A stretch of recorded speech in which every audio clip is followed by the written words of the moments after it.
And so take a moment to calm your mind and also to reset your motivation.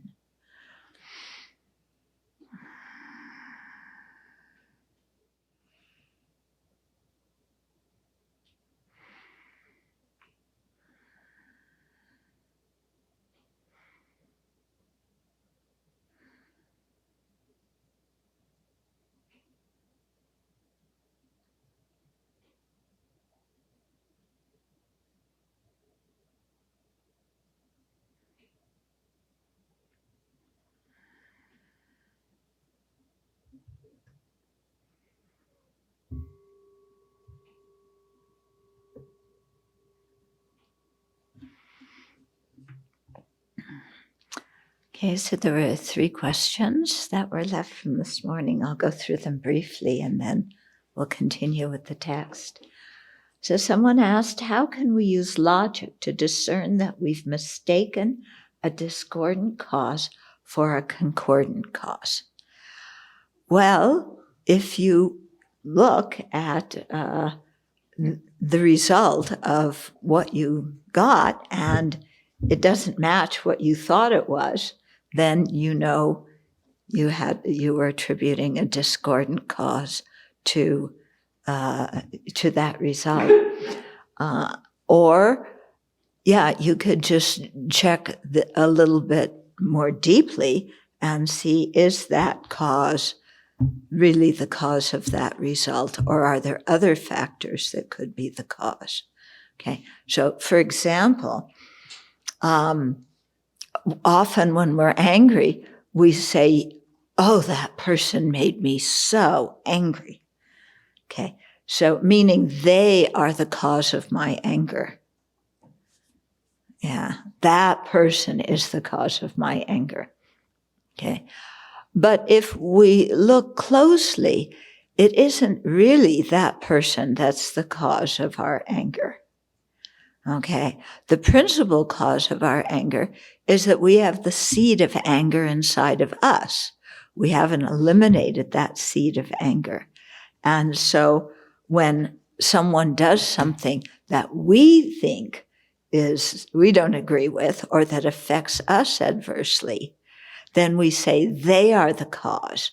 But it's the seed of anger in our own mind that is the actual cause. Why? Because we can also see that when that person says those same words, not everybody gets angry.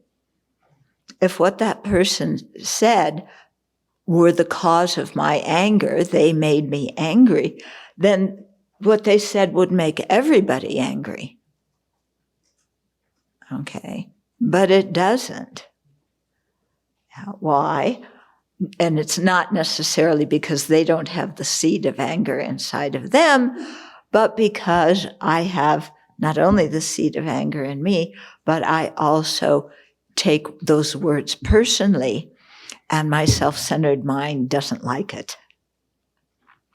Yeah.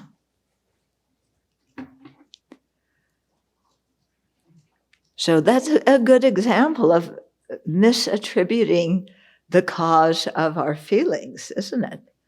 Yeah. Do you ever think that when you get annoyed? Yeah, that maybe you do think, oh, the real cause is the seed of anger in me? No, you think the real cause is the other person. Yeah. But it's not the other person.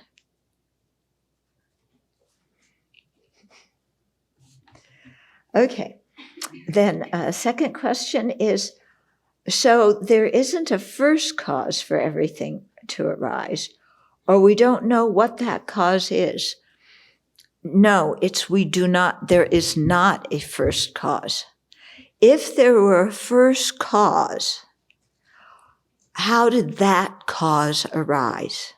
What created that cause? Did it come out of nothing?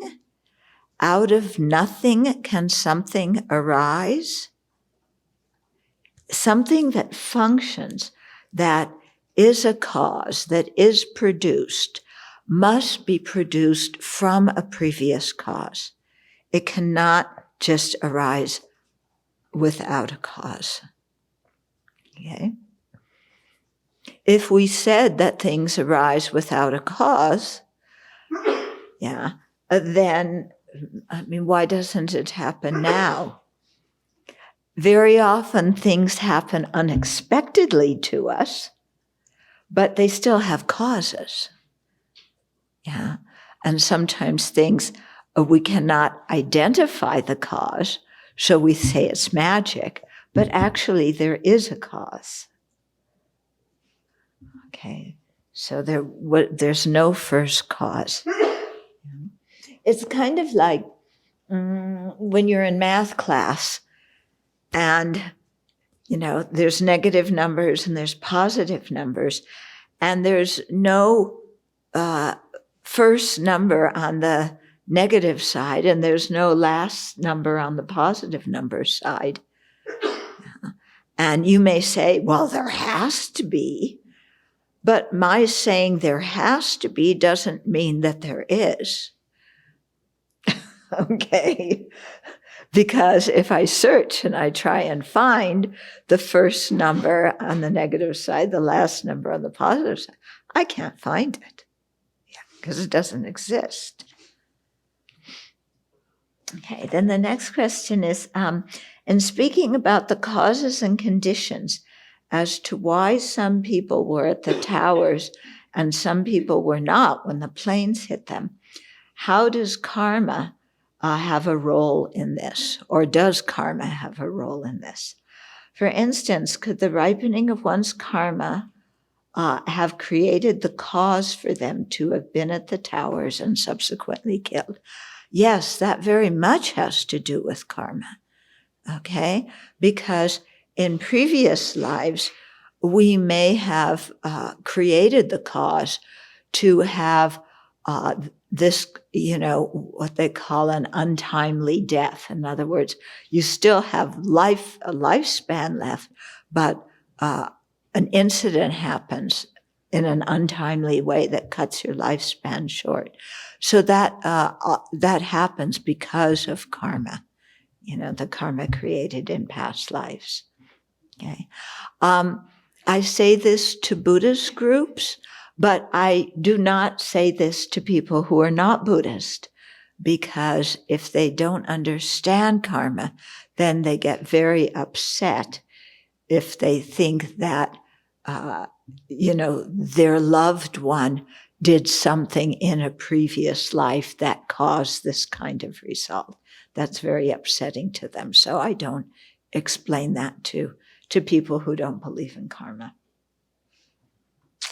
Okay.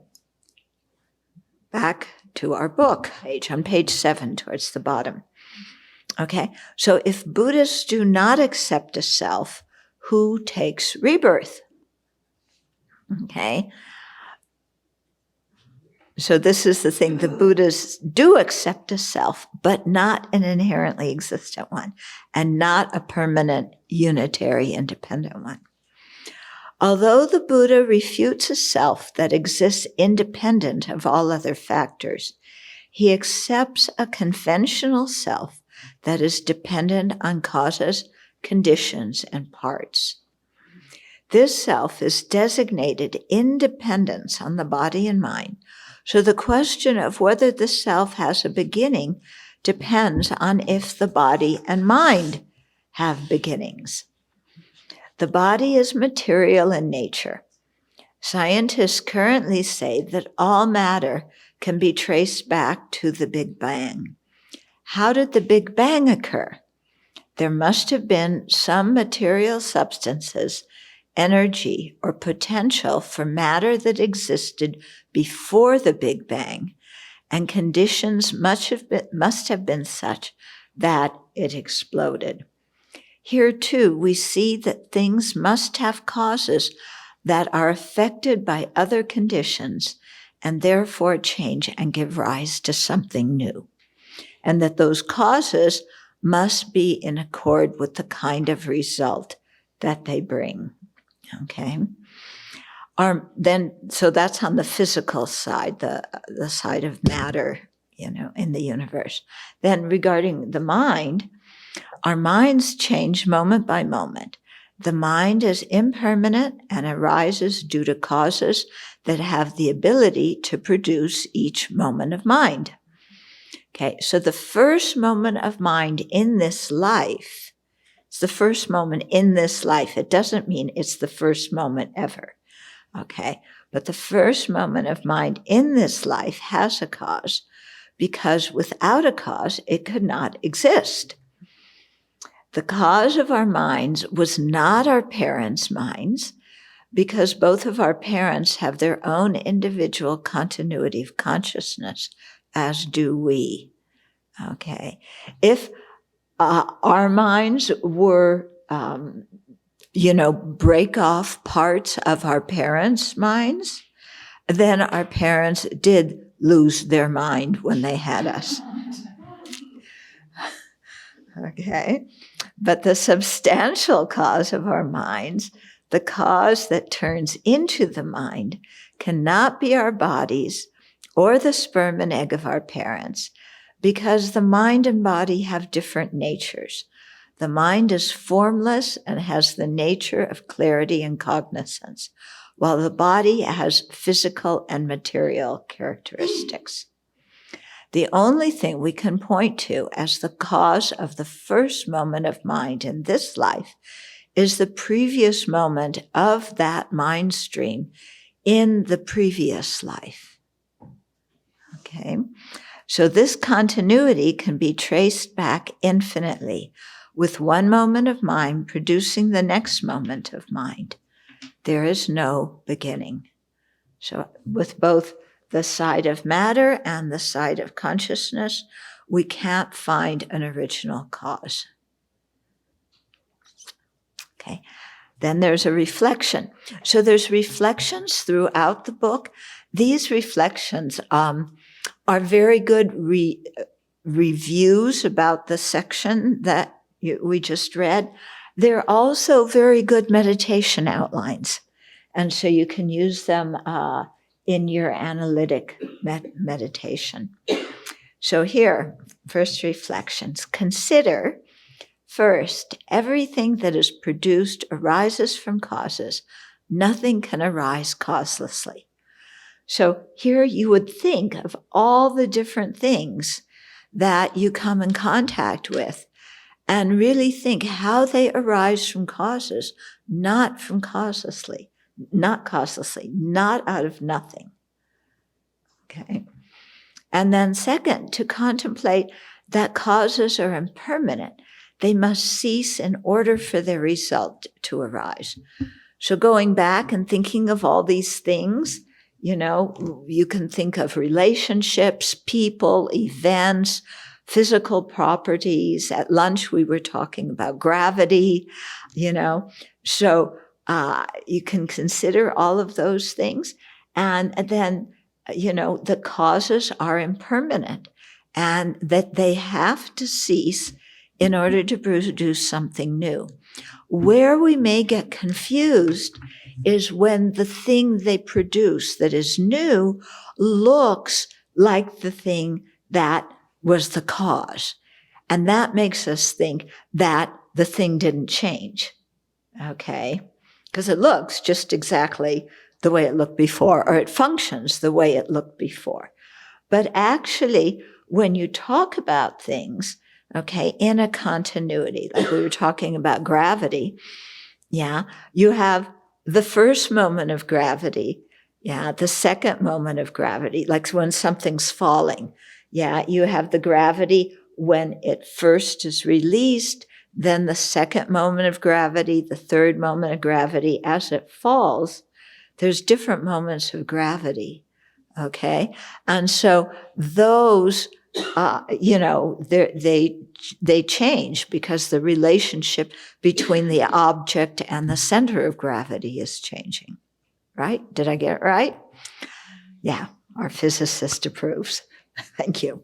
Okay, so, it really makes you think of how these things work, and how the result ceases for the, how the cause ceases for the result to arise.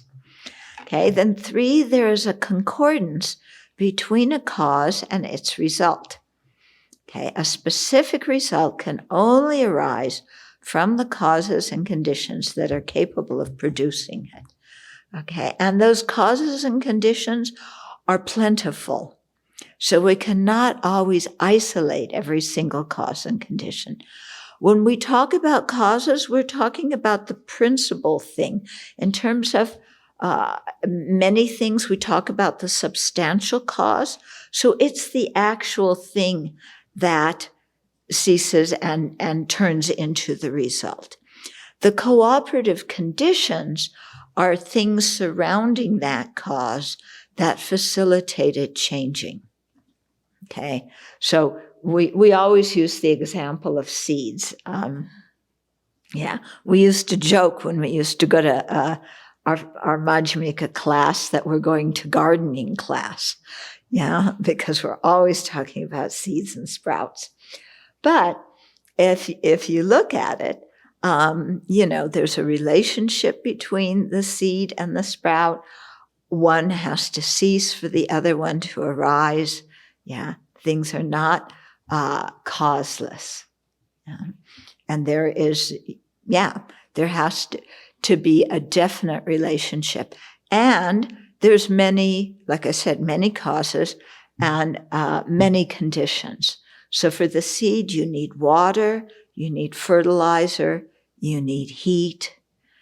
Okay, the seed needs to be planted in the correct season. It needs to be a certain distance from the top of the earth. There's so many different things. So when all these are right, then it sprouts. Okay. And then the fourth point is apply this understanding to the existence of the physical universe and of your mind. And, spend some time really thinking of how your mind is a continuum of one moment of clarity and awareness producing the next moment of clarity and awareness. But how each moment is different because there's different mental factors that accompany each moment of clarity and awareness. There's some constant mental factors, but they too change moment by moment. And then there's other mental factors that appear in some moments of mind, but not in other moments of mind. Okay? So it's very good, think about your own mind and how it works, how it functions in that way. Okay, then the third question is there an end to the self? So within Buddhism, there are two positions regarding this question. Some Vaibhasikas, that's one of the lower Buddhist tenet schools, say that when an arhat, someone who has attained liberation from samsara, when that person passes away, which is called they attain nirvana without the remainder of the polluted aggregates. Those people say that when that arhat dies, the continuum of the person ceases to exist like a flame of a lamp going out due to a lack of fuel. So in the example, the flame is the continuity of consciousness. The fuel is craving. Okay? So when craving is overcome by an arhat, then there's nothing that causes that mind stream to be reborn in samsara.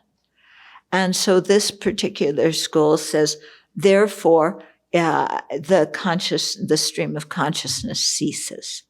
Okay?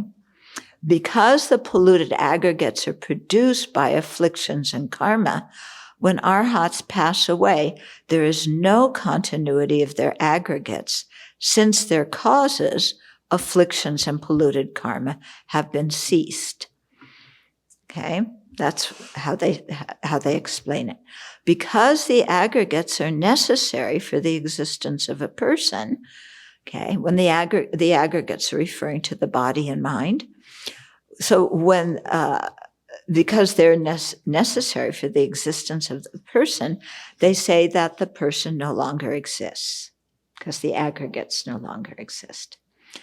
However, there are difficulties with this assertion because when the person is alive, when somebody attains nirvana, they don't pass away in that very moment.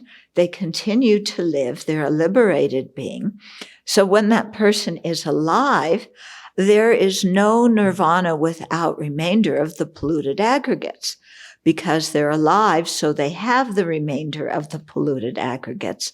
Here, the polluted aggregates means that when they were born, their aggregates arose under the influence of karma and afflictions. Okay, so they still have that same body that they had when they were born, but they are now a liberated being. Okay, but they still have the same body, so they have the remainder of the polluted aggregates. Okay, so when the person's alive, there is no nirvana without remainder of the polluted aggregates. Yeah. And when that nirvana has been attained after that person passes away, then according to their system, there is no person who attained nirvana. In that case, how can we say this person attained this nirvana? Okay, so that's the difficulty. Do you understand? Yeah. So that's the difficulty in that assertion. Furthermore, okay, His Holiness is saying, there actually is nothing that can eradicate the mind stream, the continuity of mind. Yeah. So, some things have, they have a substantial cause, like this building, the Faz wall and everything else that constructed it is the substantial cause. But there can be an external factor that destroys the building, like, if you want to tear it down, then you bring in, what do you call it? The ball that swings and hits it and goes, yeah. The building itself is changing moment by moment, and eventually it's going to collapse by itself.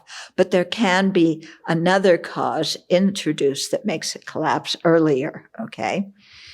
But with the mind stream, there is nothing, that can make the continuity of mind cease altogether. Okay, you can cease the continuity of the building, yeah, but you can't cease the continuity of consciousness because there doesn't exist anything that can stop it, okay? But the mind, the consciousness is changing moment by moment, okay? So the wisdom realizing selflessness eradicates afflictive obscurations, but it cannot destroy the clear and cognizant nature of the mind. Okay. For this reason, Madhyamikas and most Chittamadrans assert that after a person attains parinirvana, that's the nirvana after death, or that after an arhat attains parinirvana, that's the nirvana after death, the continuum of the purified aggregates exists. Okay, so the aggregates are no longer under the control of afflictions and karma, but there is now a continuity of the purified aggregates. Okay, so we should change in that line. Instead of person attains parinirvana, say arhat. Okay, so these purified aggregates are the basis of designation of that arhat. Thus, this person does not cease to exist when he or she attains parinirvana. Motivated by compassion, bodhisattvas who have overcome afflictive obscurations continue to take rebirth in cyclic existence. They do that by the power of their compassion. Okay. it says that in the next sentence. Motivated by compassion, bodhisattvas who have overcome afflictive obscurations continue to take rebirth in cyclic existence. The continuity of the Buddha's mind stream also remains forever. Okay? The arhats, the continuity of their mind stream also continues. They stay in a single-pointed meditation on the nature of reality. Yeah. At some point, they may come out of that meditation and join the bodhisattva path. Okay, but their consciousness doesn't cease. So from the viewpoint of Tantrayana, after an arhat passes away, the subtlest mind-wind combination continues to exist, and the person is posited in dependence on this. That self is called an arhat. Someone who has attained full awakening obtains the four bodies. Here, body doesn't mean physical body, it means a collection, like a body of knowledge. So someone who has attained full awakening obtains the four bodies of a Buddha. Since the mind's ultimate nature is emptiness, the emptiness of the awakened mind becomes the nature truth body of a Buddha, okay, which is the final true cessation of a Buddha, the final true cessation on a Buddha's mind stream, and the emptiness of that Buddha's mind. The subtlest mind becomes the wisdom truth body, the omniscient mind of the Buddha. The subtlest win becomes the form bodies of a Buddha, the enjoyment body and the emanation bodies. And an Arya Buddha, a person who is a Buddha, exists by being merely designated in dependence on these four bodies. Okay? So if you're not familiar what the four Buddha bodies are, sometimes they talk about two, sometimes they talk about three. Here they talk about four, okay? If we talk about two, we talk about the form bodies. Those are the bodies that the Buddha appears in to communicate with sentient beings. And the Dharmakaya, the truth body, is the second body, and that's the mind of the Buddha and the nature of that Buddha's mind. So you can then take the form body and divide it in two. You have the enjoyment bodies. That's how the Buddha appears to bodhisattvas in the Pure Lands, and the emanation bodies. So that's like bodies like Shakyamuni Buddha, how he appears to ordinary sentient beings like us. Then the Dharmakaya can be divided into two. So you have the wisdom Dharmakaya, which is the Buddha's omniscient mind.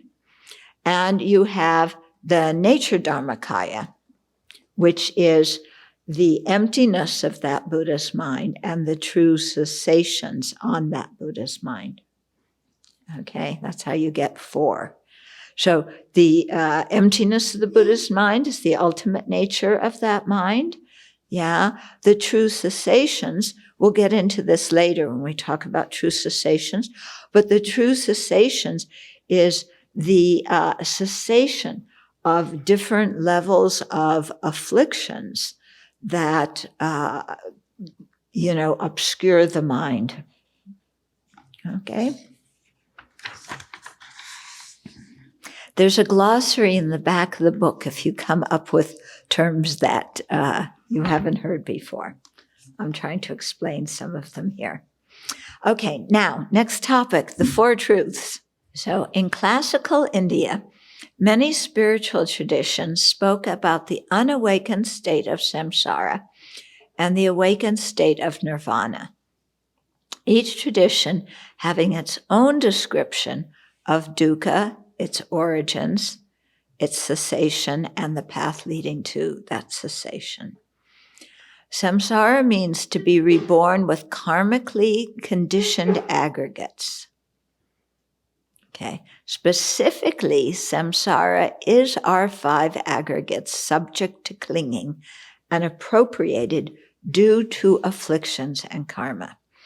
Okay, so what are the 5 aggregates? One is the body, 4 constitute the mind. Okay, so the form aggregate is this thing. Okay, the mental aggregates, the mind part of it, has 4 aggregates. So the first one there is feeling. That's the feelings of pain, pleasure, and a neutral feeling. Discriminations, that is a mental factor that can tell the difference between different actions, or different objects, sorry. The third mental factor is called, it often has different names, but we called it the miscellaneous factors because it's everything that's not in the other 4. Okay? So it includes different mental factors that are our emotions, different views, different mental factors that facilitate cognition of objects. It includes things that are abstract composites, like time and, things like this. So that's the 4th one. Yeah. Hold on. And then the 5th aggregate, which is the 4th mental aggregate, is primary consciousnesses. So those are the 6 primary consciousnesses that correspond with the 6 objects and the 6 sense faculties. Okay? So the visual consciousness, associated here. Auditory consciousness, associated with the ear. Olfactory consciousness, associated with your nose. Gustatory consciousness with your tongue. Tactile consciousness with all your bodily sensations. And the mental consciousness, which has a very broad objects that they can perceive that are not necessarily objects of the other 5 senses. So this really opens up the field of what we can be aware of. It's not just physical things through physical senses. Karmic seeds fit in anywhere? Yeah, the karmic seeds fit in the 4th. Okay? So that's why it's called miscellaneous. Okay? They're not form. Yeah. They're not consciousnesses, type, minds or mental factors, but they are impermanent phenomena, so they go in the 4th aggregate. So time is a mental factor? No. When we talk about, there's 2 ways of talking about the 5 aggregates. One way is it includes all impermanent phenomena. When we talk about the 5 aggregates as a way of dividing all impermanent phenomena, then time is an impermanent phenomena, so it goes in the 4th aggregate. When we talk about the 5 aggregates as the basis of designation of the person, then it means just our aggregates, not anybody else's aggregates, not all the other impermanent phenomena. So you have to see in which context we're talking about the 5 aggregates. Okay, so samsara, is not the external world. The real meaning of samsara is our 5 aggregates that are born under the power of afflictions and karma. The chief affliction being ignorance and its good buddy, craving. Okay, so these aggregates, in the Pali tradition, it says that the aggregates are subject to clinging. In the Mahayana tradition, the same word, upadana, is translated as appropriated. Okay, so it gives slightly different connotations. So appropriated, the way it's explained as the self takes these aggregates under the influence of ignorance. But that way of explaining it is open to misinterpretation, because when we hear that the self appropriates the aggregates, it makes it sound like first there's a self, and then it appropriates, it takes the aggregates. And that's not the way it is, okay? The Pali tradition, when it says the aggregates are subject to clinging, I think that gives a much better connotation, because we cling to these aggregates. The self, under the influence of ignorance and craving, clings to this body and mind. And, that clinging just keeps on producing one samsaric rebirth after another after another. Okay? So you may come across some sentences that say appropriated, some sentences that say the clung to aggregates. So just realize it's different translations of the same term that can mean slightly different things. Okay? So when we say that an Arya Bodhisattva can be reborn in samsara to be a benefit to others, it seems like we're really talking about they can be born where they interact with people that are in samsara, but that their aggregates are not necessarily samsaric. Right. Well, their aggregates for the bodhisattvas below the 8th bhumi, they're not totally purified aggregates, okay? Even above the 8th bhumi, the 8th ground, there's still defilements with those aggregates. So only the Buddha has completely purified aggregates. But the bodhisattvas, after the path of seeing, are not born in samsara due to the power of ignorance, although they have not eradicated all of the ignorance. Okay? What happens is that their awareness of emptiness is so strong that any of the karmas that could previously have resulted in a rebirth are now, they can't ripen because their conditions for their ripening, the craving and the clinging are not present or are too weak to lead to a samsaric rebirth. So then even though their aggregates are not completely purified, they're not appropriated due to afflictions and karma. They're in this weird state where they're not really samsaric and they're not totally purified. The karma may have something to do with it. I think many of them can choose their rebirths. But, of course, there's going to be a variety of degrees of Aryas. They're not all the same.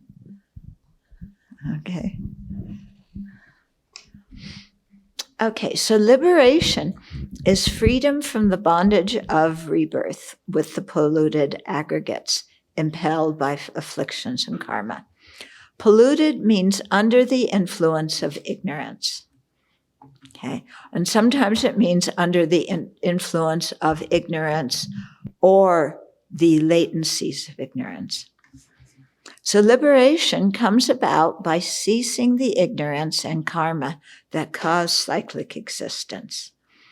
The mind renouncing dukkha and intent on liberation is a precious mind that needs to be cultivated with care.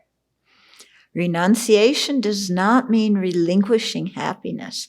It is the aspiration for liberation, the determination to seek a higher and more enduring happiness than samsara can offer. So we're renouncing dukkha, and we're going for a higher grade of happiness than samsara, which all of its vagrancies can provide. So the first teaching the compassionate Buddha gave was on the four truths: true dukkha, true origins, true cessations, and true paths. This can also be translated as the truth of dukkha, the truth of origins, the truth of cessations, and the truth of paths. There's different translation terms. These four truths cover our present state, one that is replete with unsatisfactory conditions. That's the first truth. And their aggregates, the second truth. Their origins, sorry. So that's the second truth. And the four truths present an alternative, which is nirvana or true cessations, and the path leading to that. Okay, so two on the side of afflictions, they're the afflictive side, and two on the purified side. The Buddha did not create the four truths. He simply described the truth about samsara and its origins, as well as the truth that a path exists to cease those that bring about the path that ceases those and brings about nirvana. Okay, so we may wonder why these truths are sometimes called four noble truths. After all, what is noble about suffering? Okay, so here the word noble means, one, they were directly realized and taught by the noble ones, the Arya beings who have realized the ultimate nature of reality directly. Okay, so noble there refers to the Arya beings and what they have seen through their purified consciousnesses. Okay. The second meaning of noble is that knowing these truths ennobles us by enabling us to become Aryas. So how do we become an Arya? By understanding deeply these four truths. And they are called truths because it is true that dukkha and its origins are to be abandoned, and it is true that cessations and paths are to be adopted. Okay, no fake news regarding those, no alternative facts regarding those.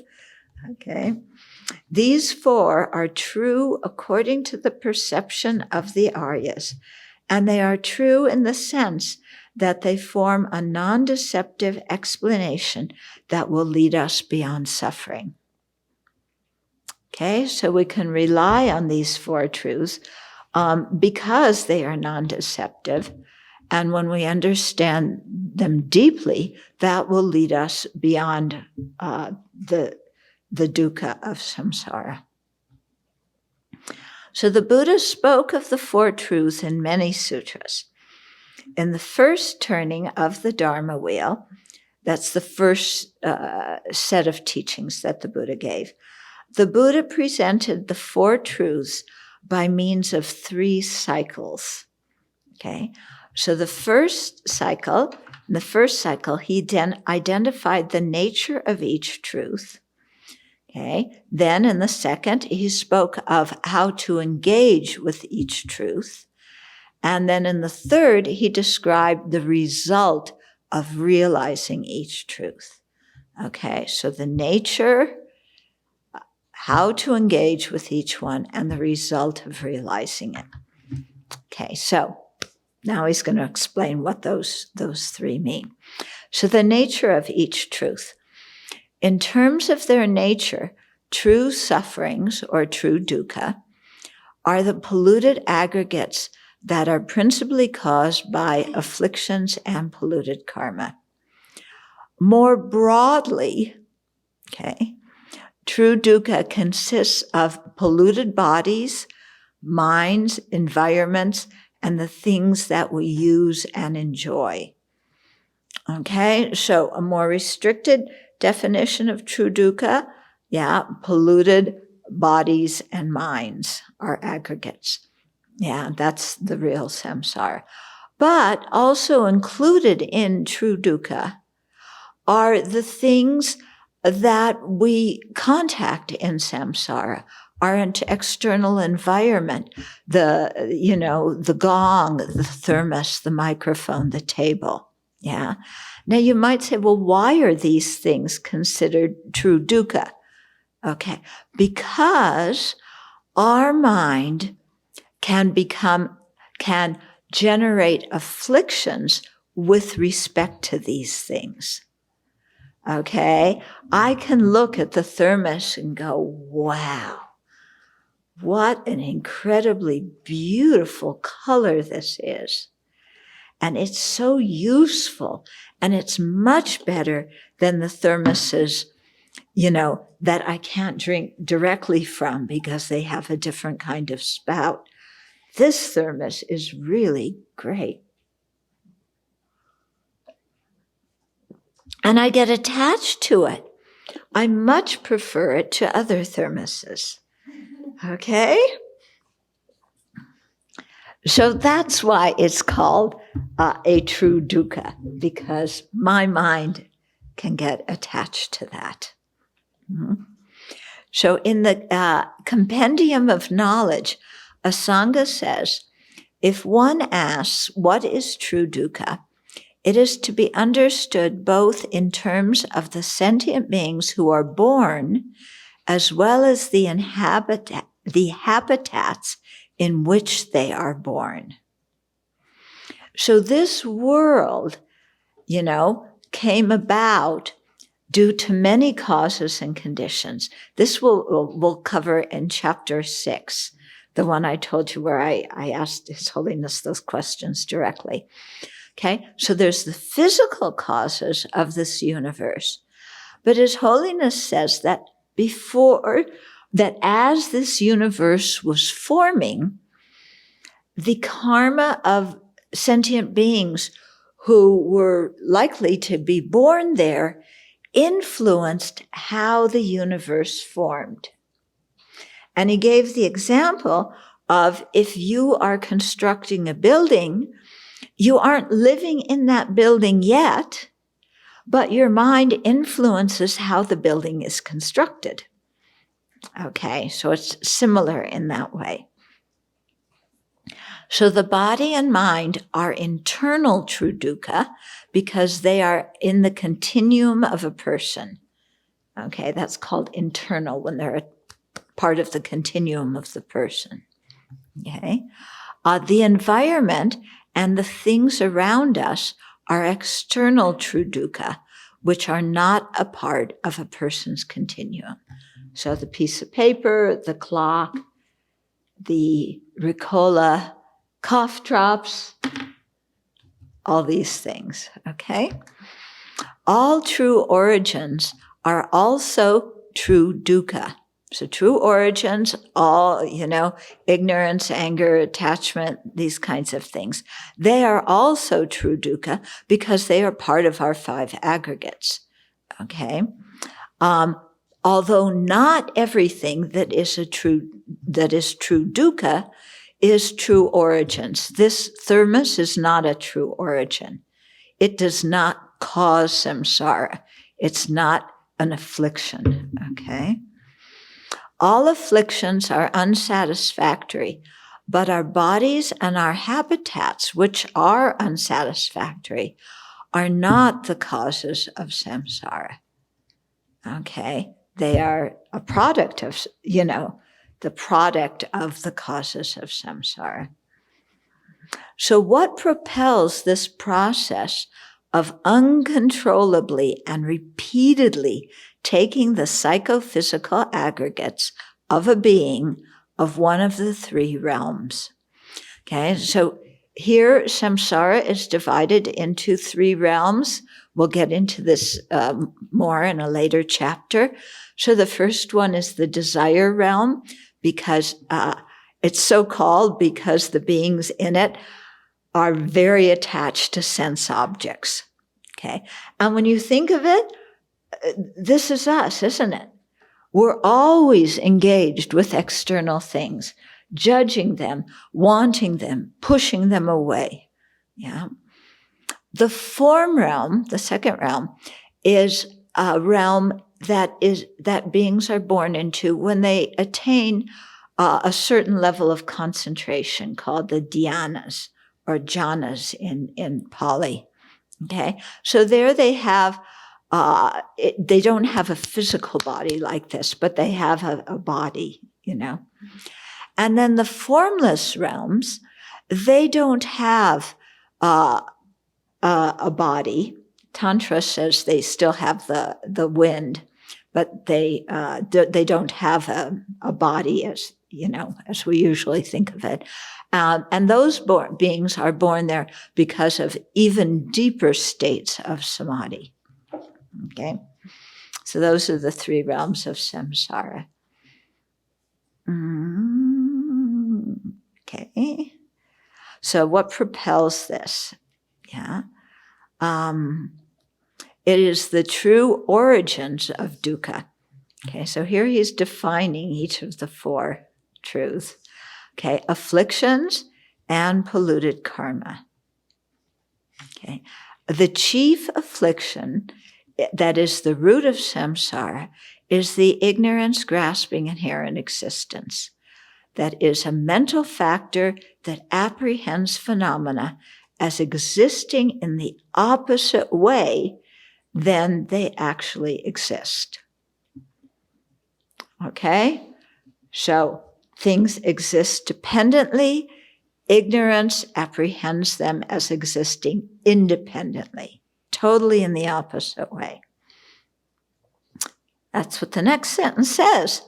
Whereas all phenomena exist dependently, ignorance apprehends them as existing independently. The Tibetan term for ignorance is marigpa, and it means not knowing. Okay, rigpa means aware or knowing. Ma is a negative. So even its name implies something undesirable that disturbs the mind and interferes with happiness and fulfillment. Since the cause of cyclic existence is inauspicious, its effects, our bodies, habitats, and experiences in cyclic existence, will not bring stable joy. So the result of the origin of samsara, the causes, it's in accord with the result, things that are in the nature of dukkha. Okay. So ignorance narrows the mind, obscuring it from seeing the multifarious factors involved in existence.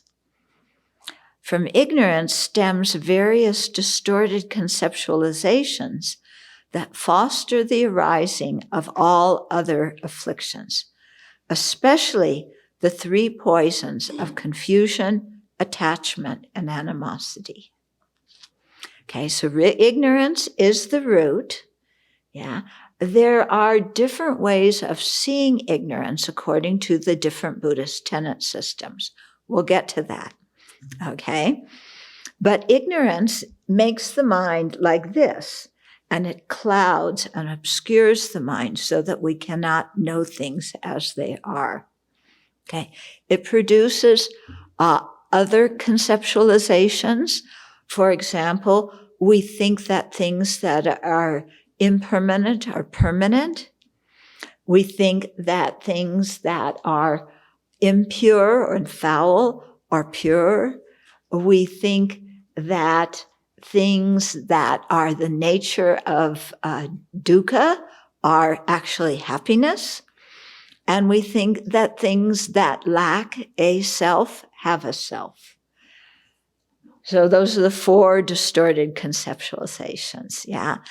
And then those, all ferment together with ignorance, and then we have the seeds of our afflictions, and then we get confusion, attachment, and animosity. Yeah, those are the three poisons, the big ones, okay? Then each of those has various kinds of other afflictions that are affiliated with it. So with attachment, we have greed, We have craving and clinging and, all that kind of sticky stuff. With animosity, we have anger, hatred, outrage, belligerence, and so on. With confusion, we just have, we can't, we don't know what to practice and abandon. Okay. Now, having said that, the word confusion in Tibetan is timug. Sometimes it means the ignorance that is ignorant of karma. We don't know what to practice and abandon. Sometimes it means the ignorance that doesn't know the nature of reality. So again, you have to see, in different contexts, what the words ignorance and confusion are referring to in that context. That's just a little warning. Okay. Afflictions, in turn, create karma that propels samsaric rebirth. So karma are actions, mental, verbal, physical actions. And they leave, for lack of a better word, some kind of trace of their having existed. Here we're calling it the seeds of karma. And these are on the mind stream. But again, the mind stream is not anything physical. So don't think of the mind stream. Here's this physical thing, and then leaves of the karmic, of the seeds of karma are falling on it. No, it's not like that. All these things are not physical items. Okay. So in the context of the Four Truths, the Buddha identifies craving as the principal example of the origin of dukkha to highlight its prominent role. So although ignorance is the root, craving is the principal example. Okay. So there used to be this thing, remember back in the 50s and 60s, there was a song, Love Makes the World Go Round. Okay. From a Buddhist viewpoint, the world is samsara. What makes it go around? Craving. Craving is that prominent thing that makes us take one rebirth after another. Okay. That doesn't mean ignorance. We're not ignoring ignorance. It's just emphasizing the unique role that craving plays. So true cessations are the exhaustion of true dukkha and true origins. From the Prasangika viewpoint, Prasangika is the most refined of the tenet systems. From their viewpoint, they are the emptiness of an Arya's mind, specifically the purified aspect of the ultimate nature of a mind that has abandoned some portion of obscurations through the force of a true path. Got it? Okay, let me explain what that means. When, we went over, this was gone over many times with His Holiness. Yeah, okay. So a true path, is the best true paths are the ones that we really emphasize, although there are many, is the wisdom realizing reality. And so we have all these layers of obscurations, and we have acquired obscurations, innate obscurations. Among the innate ones, they're divided according to those three realms, the obscurations of the desire realm, the ones of the form realm, the ones of the formless realm. And then within that, there's different gradations of afflictions.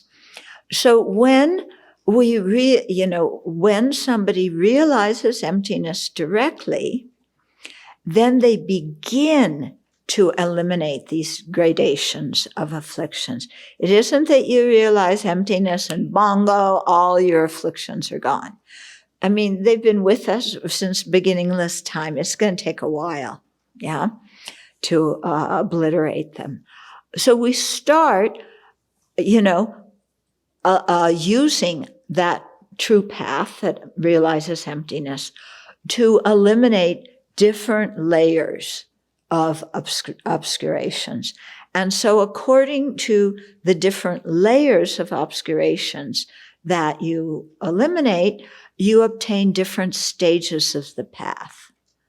Okay? And at the same time, and your mind, those true cessations of that portion of the obscurations, okay, that's there's many true cessations, because each level of obscuration, when it's eliminated, has its own true cessation. Okay?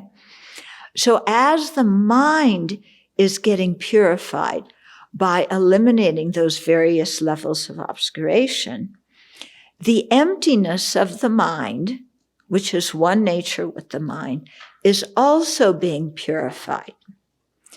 Now, you might say, but emptiness was never polluted by the defilements to start with.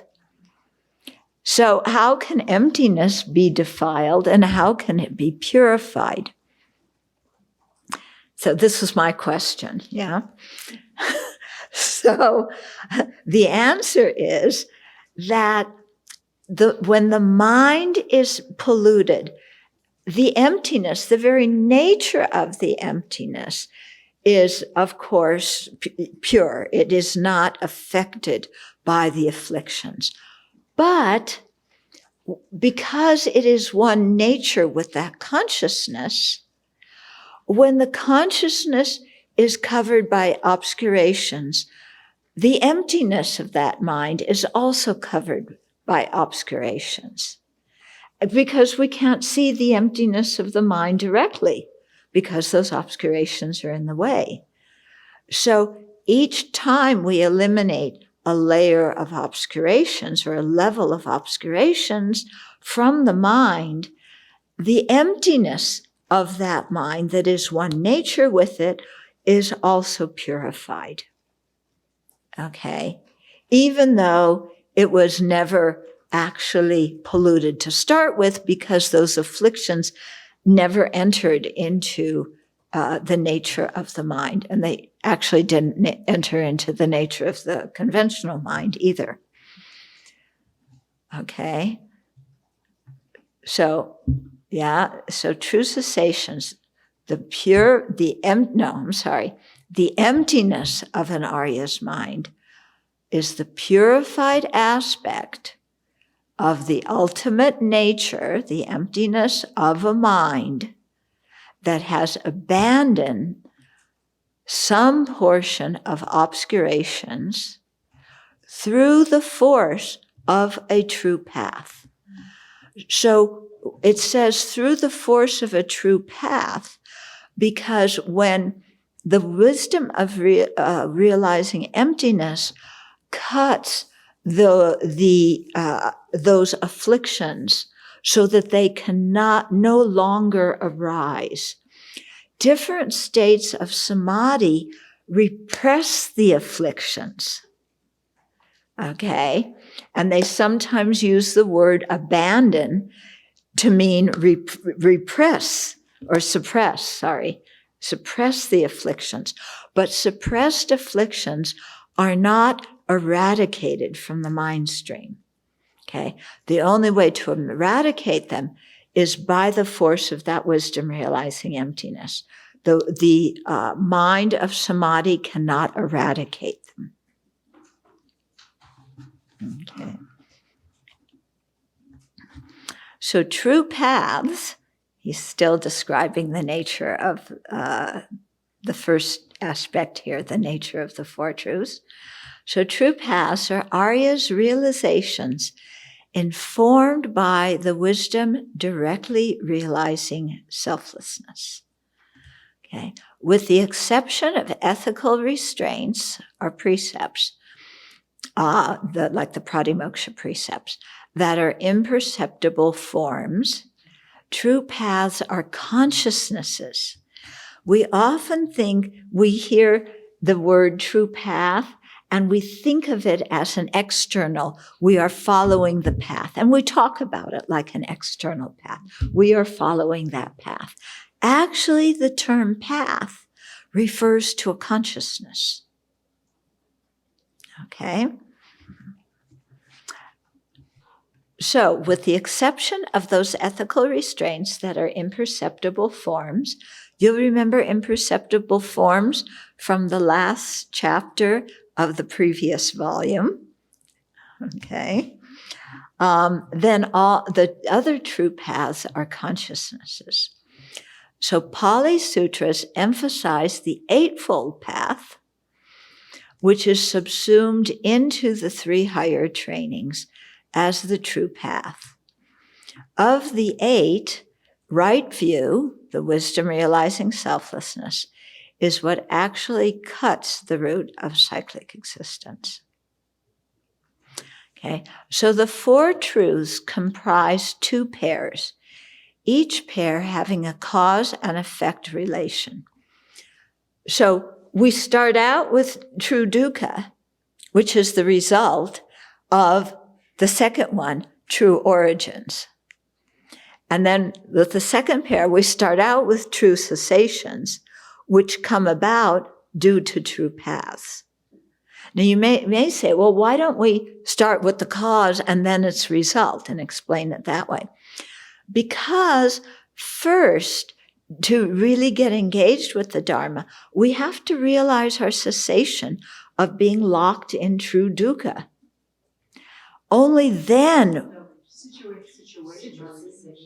Our true cessation. You said true cessation. Oh, sorry, our true situation. Okay. Our true situation of being locked in true dukkha. Then we start thinking, what caused this? Then we go to true origins. Then we think, is there a path, is there a way out of it? Does there exist a state that is free from all this dukkha? Yes, true cessations. That's why it's third. Then, is there something that can bring about these true cessations? Yes, true paths. Okay? So it's 2 things that look like cause and effect, but the second pair is not actually cause and effect, but we'll get into that in the next few pages. Okay. So true origins cause true dukkha, and true paths bring about true cessations. Okay, why do we say bring about? Technically speaking, true cessations, or the ultimate true cessation of nirvana, is not an effect because it is unconditioned and permanent. Okay, permanent things do not have causes. Okay, true cessations do not have causes because they are an absence of the afflictions. Okay. However, attaining nirvana is due to a cause, which is the true path.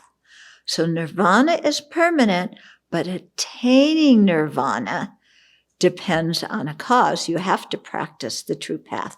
The true path is impermanent. Okay. It functions to destroy those afflictions. Yeah. The destruction of those afflictions so that they can never arise again does not change. And that is true cessations. Okay. Then the Buddha goes into more depth about the nature of each truth in the Establishment of Mindfulness Sutra. Okay. Before we start that, let me see if there's any questions. Yeah. Going back to the idea of, this table is true dukkha, because we can generate afflictions in relation to it. So Devadatta became afflicted towards the Buddha. So is the Buddha true dukkha? No. Yeah, that question always comes up too. Yeah, because we don't really get it. You know, the Buddha is something that we should be drawn to. Okay, so when we see the good qualities of the Buddha, we're not overestimating them. And this overestimation, this exaggeration, is what gives forth attachment. But we don't exaggerate that with respect to the Buddha. But if we get angry towards the Buddha? Then that's your problem, isn't it? Yeah? What you're getting angry towards is not the Buddha. You're getting angry towards your misconceptions about the Buddha. But similarly, would I not be getting attached towards my conceptions about the thermos? So I don't see. Yeah, except the thermos does not have the good qualities you're imputing on it. The Buddha does have the good qualities, that you're imputing. It does not have the bad qualities that you're imputing. Okay. Yes, Mr. Question Box? I'll actually leave that one aside despite not being convinced. But going back a farther way, we talked about the substantial causes briefly, and it kind of sounded like you said that there could be more than one substantial cause for something. Yeah, we usually pinpoint one substantial cause, like the wood would be the substantial cause of the table. The nails that hold it together would be a cooperative condition. Yeah, but maybe you have something that is made of two different kinds of material. So then you have two different, so like substantial causes. in the example of like a cake, all the ingredients that make up the batter would be the substantial cause? Pretty much, The flour would probably be the main one, but some cakes have almost as much sugar as they have flour. A liquid, it's not a cake. Yeah. So it's okay to have more than one, I think is what I'm hearing. I think so. Yeah. Yes? So when you talk about wisdom realizing selflessness that cuts the root of cyclic existence, does that mean the same thing as realizing emptiness? Yes. Yeah. So you realize emptiness. You use that realization, that wisdom mind, to purify the mind of the afflictions and their seeds. Okay. And then later on, the latencies. And then on page 12, on the second line, where it says the emptiness of an Arya's mind, does emptiness here refer only to the emptiness of inherent existence or also to the lack of afflictive obscurations? No, it's referring to the emptiness of inherent existence here. And then going back to the section on bodhisattvas and how they take rebirth, someone's asking, can a bodhisattva mind manifest in multiple realms simultaneously, like a Buddha mind can? Bodhisattvas can make many emanations, okay? Again, there isn't just one level of bodhisattva. There's and here we have to be talking about Arya bodhisattvas. Those are the ones that can, make different manifestations. And the ability to do that increases as they purify the mind by eliminating more and more obscurations. But the Buddha is able to do that spontaneously without effort. Bodhisattvas still have to exert effort. Buddhas can emanate as many, they do it spontaneously, and many bodhisattvas, they have to increase their ability to do that and the number of manifestations too. And lastly, where is the exit to the Pure Lands in the Bodhisattva sequence? Okay. So there's many different Pure Lands. Some Pure Lands you have to be on the 8th ground of a bodhisattva to be born there.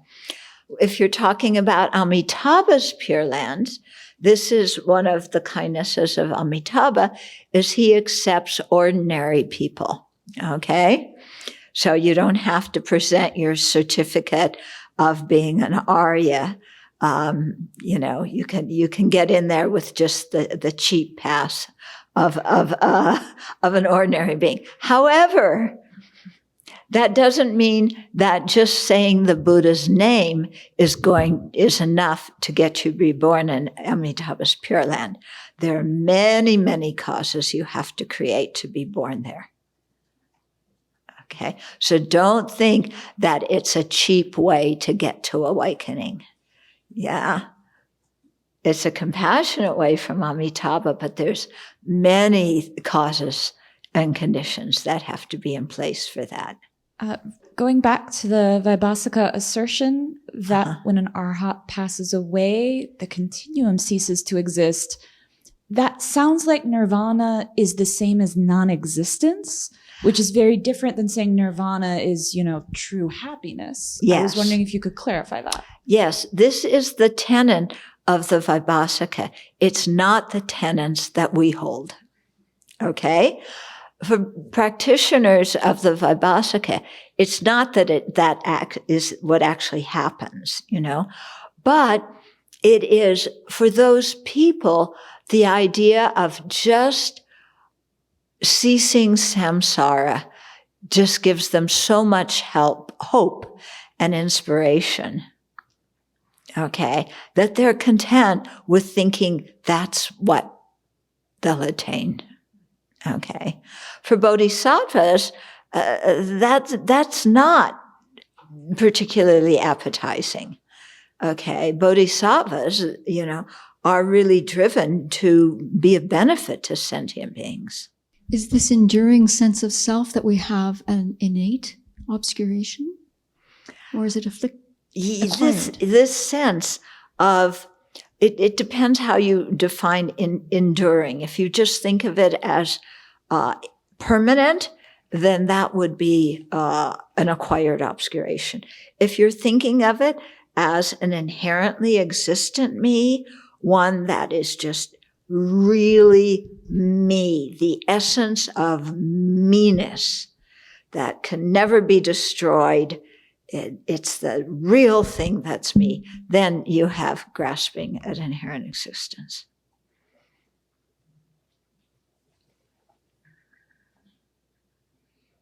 Oh, other questions? Okay, because I don't want to read the next thing. I guess I could read it and then tomorrow read it again. Okay, we'll plant seeds by reading it once.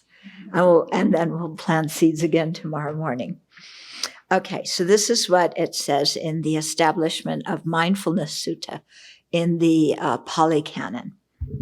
Okay, so the Buddha says, and what monastics is the Arya truth of dukkha? Birth is dukkha, aging is dukkha, death is dukkha. Sorrow, lamentation, pain, dejection, and despair are dukkha. Encountering the undesired is dukkha. Being separated from the desired is dukkha. Not getting what one wants is dukkha. In short, the 5 aggregates subject to clinging are dukkha. So that's it, folks. Nothing good in that. And what monastics is the Arya truth of the origin of dukkha? It is that craving that gives rise to rebirth, bound up with delight and attachment, seeking fresh delight, now here, now there. That is to say, sensual craving, craving for existence, and craving for non-existence. Okay, so we certainly have that, don't we? And what monastics is the Arya truth of the cessation of dukkha? It is the remainderless fading away and ceasing, the giving up, abandoning, letting go, and detachment from it, craving. Okay? And what monastics, so it's not just the cessations of craving, it's with all the other obscurations that go along with that. And what monastics is the Arya truth of the way leading to the cessation of dukkha? It is just this Arya Eightfold Path, namely right view, right intention, right speech, right action, right livelihood, right effort, right mindfulness, and right concentration. Okay? So that's a pretty succinct, we're talking about the nature here of the four. And then His Holiness is going to explain what those are. Yeah. And then we'll keep going with the other ones too. So, by the way, when we're talking about the four truths here, we're doing it from the viewpoint that is in common with all the Buddhist schools, okay? So the view in common means that it's shared by the Vaibhasikas, the Satantrikas, the Yogacharyas, the Madhyamakas, okay? At certain points, we will also talk about just the Prasangika view, yeah, because sometimes we're more familiar with that, and it can be very different than the common view, okay? Because, for example, according to the common view accepted in general by the tenet systems, as the Tibetans define the tenet systems, not all the Buddhists in the world define the tenet systems like this. But as the Tibetans do, grasping a self-sufficient, substantially existent person is ignorance, okay? That's according to some. But even the Vaibhasikas would say, no, it's not an act of grasping. It is a cloudiness of the mind such that we can't see. So there's just many interpretations, okay?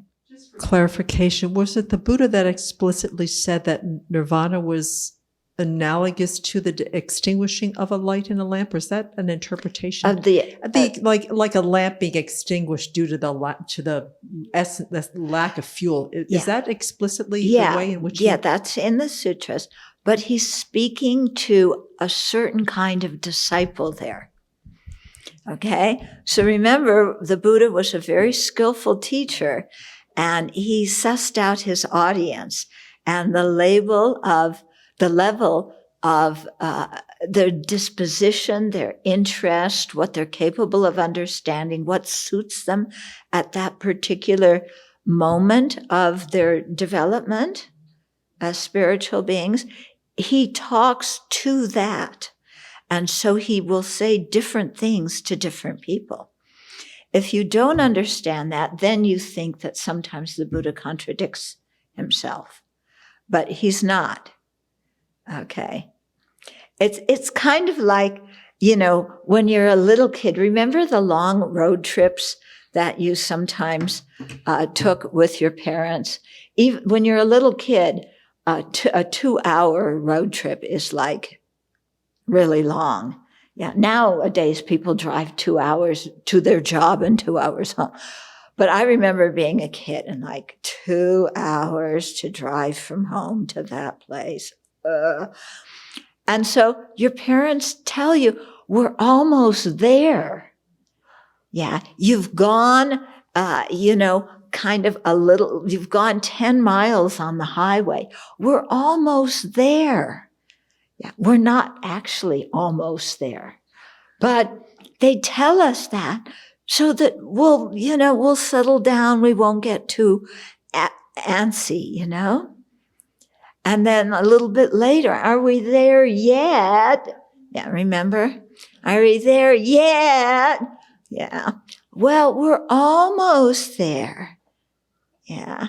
And we may stop and get something to eat before we're there. Oh, good. Then that makes it, Okay. So it's like that.